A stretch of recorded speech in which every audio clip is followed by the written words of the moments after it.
प्रतिलेखन संख्या 5। Ready start.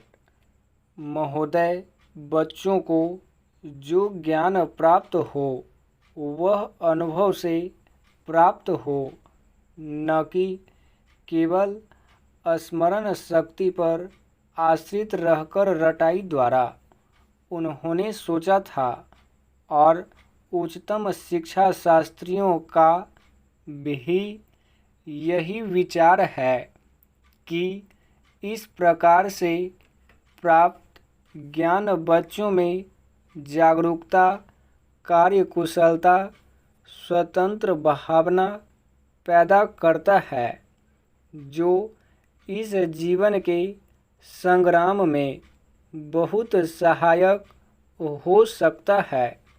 दूसरा मौलिक विचार उनका यह था कि इस प्रकार की शिक्षा इस देश के लिए अनुकूल ही नहीं बल्कि अनिवार्य है।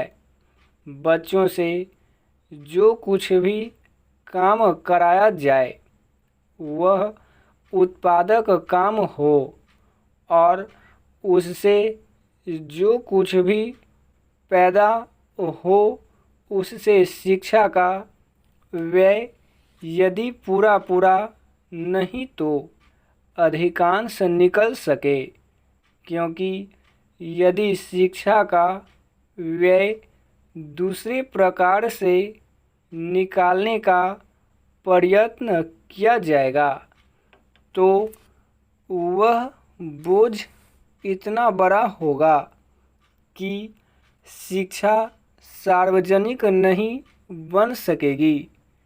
पिछले वर्षों में जो कुछ भी विचार किया गया था या प्रयोग करके देखा गया, उससे जहाँ तक मैं समझता हूँ वही निष्कर्ष निकला जा सकता है जो पहले सम्मेलन में हुई बहस से निकाला जा सकता था।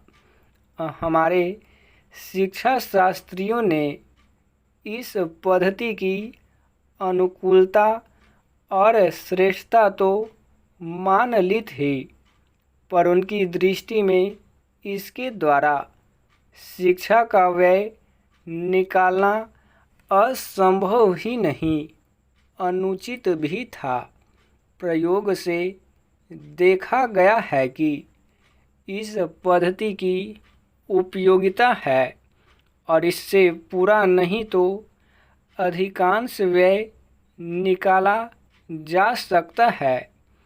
यह मैं प्राथमिक और माध्यमिक शिक्षा के संबंध में कह रहा हूँ।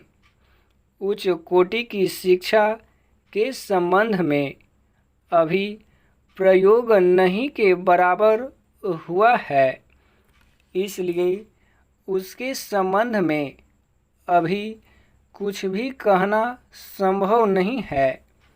इतना होते हुए भी हम देखते हैं कि इस पद्धति को उतना प्रोत्साहन नहीं मिला और न इसका उतना प्रचार ही हुआ जितना होना चाहिए था और जितना स्वराज्य प्राप्ति के बाद हम कर सकते थे।